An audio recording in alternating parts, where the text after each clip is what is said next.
গত সিজনে নিজেদের দেশের লিগ থেকে শুরু করে চ্যাম্পিয়ন্স লিগ সবকিছু জেতা পিএসজি এই সিজনে খুব সম্ভবত নিজেদের দেশের লিগেই অর্থাৎ ফরাসি লিগেই ধরাশায়ী হতে যাচ্ছে। গত প্রায় দেড় দশকেরও বেশি সময় ধরে ফরাসি লিগ আনে একটা ধারা লক্ষ্য করেছি আমরা দেখেছি ফ্রান্সের শীর্ষ লিগ বলতে গেলে পিএসজি যেতে, কিন্তু মাঝে মধ্যে হুট করে আপসেট ঘটিয়ে দেয় কিছু পুচকে ক্লাব। এই আপসেট কখনো ঘটিয়েছে অলিভিয়ার জিরু, রেমি ক্যাবেয়াদের মপেলিয়ে, কখনো ঘটিয়েছে কিলিয়ান এমবাপ্পে, বের্নার্দো সিলভা বা ফাবিনিওদের মোনাকো। বছর চারেক আগে একই চমক দেখিয়েছিল জনাথন ডেভিড আর সভেন বটম্যানদের লিল। পিএসজিকে টপকে ফরাসি লিগের স্বাদ পাওয়া এই সকল ক্লাবগুলো বেশি দিনে সুখটা সহ্য করতে পারে না, বিকজ তাদের ঘর এর পরপরই ভেঙে যায়। বড় বড় ক্লাবগুলো তাদের ঘর ভেঙে খেলোয়াড়দেরকে নিয়ে যায় নিজেদের ক্লাবে।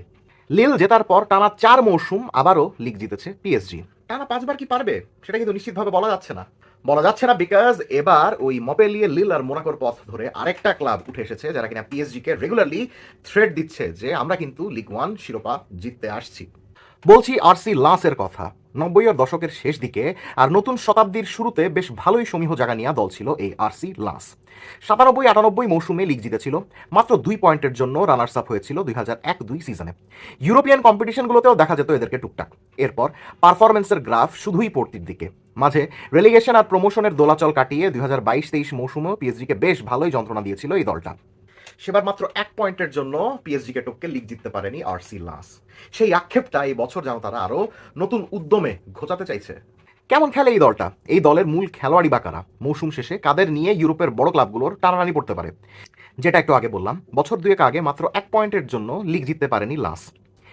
সেবারও দলের বড় বড় খেলোয়াড়েরা ক্লাব ছেড়ে লাসকে ভাঙা হাট বানিয়ে দিয়ে চলে গিয়েছিলেন।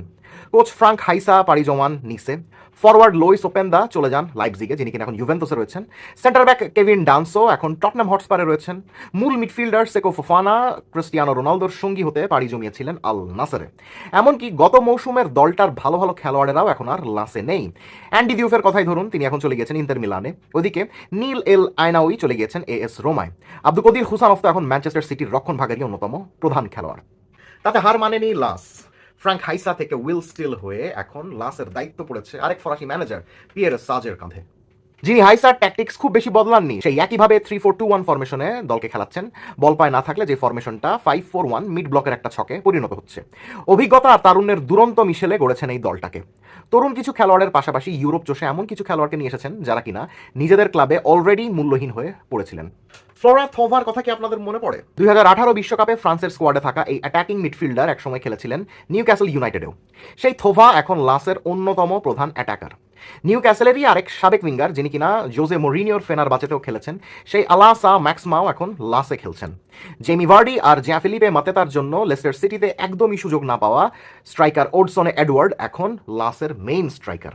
ওয়েস্ট হ্যাম, স্যান্ডারল্যান্ডে খেলে ইংলিশ প্রিমিয়ার লিগে জীবন কাটানো লেফট ব্যাক আর্তুর মাসুয়াকুও এখন নিজেকে খুঁজে পেয়েছেন লাসে। চেলসিতে ডজন খানেক সেন্টার ব্যাকের ভিড়ে হারিয়ে যাওয়া মালাং সারের গল্পটাও একই রকম। 3-4-2-1 ফরমেশনে এই দলটার মেইন গোলকিপারের ভূমিকায় খেলছেন রবিন রিজার। 21 বছর বয়সী এই ফরাসি গোলকিপারের সেভ করার হার দুর্দান্ত।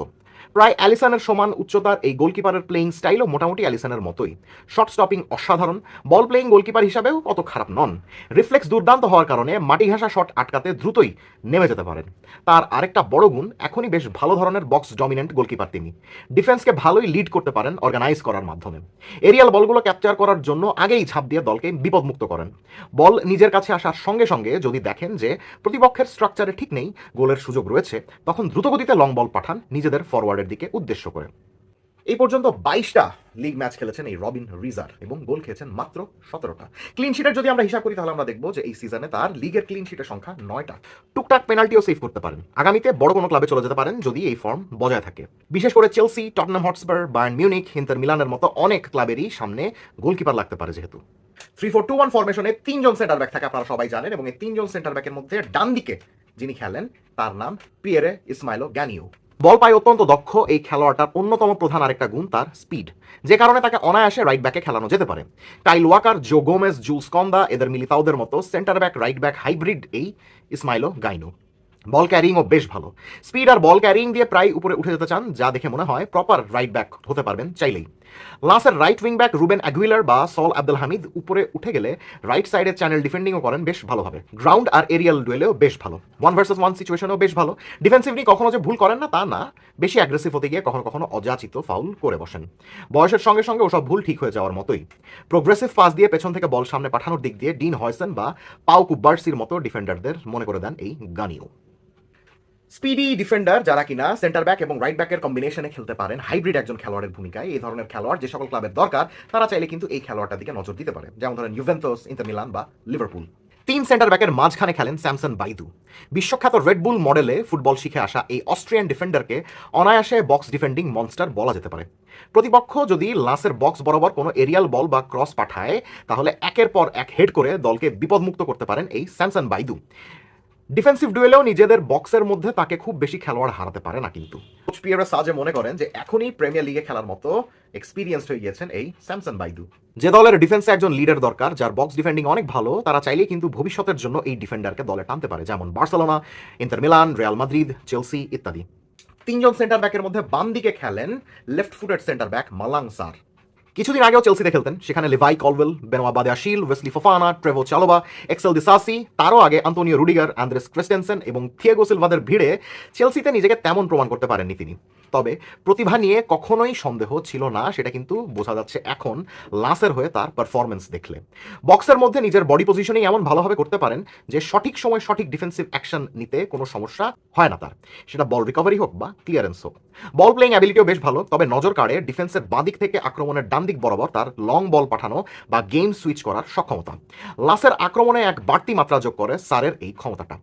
যেসব দলের লেফট ফুটেড সেন্টার ব্যাকের দরকার এবং অত বেশি অ্যাডভেঞ্চারাস সেন্টার ব্যাক যদি দরকার না হয়, তাহলে সে সকল দল কিন্তু চাইলেই এই মালাং সারের প্রতি আগ্রহী হতে পারে।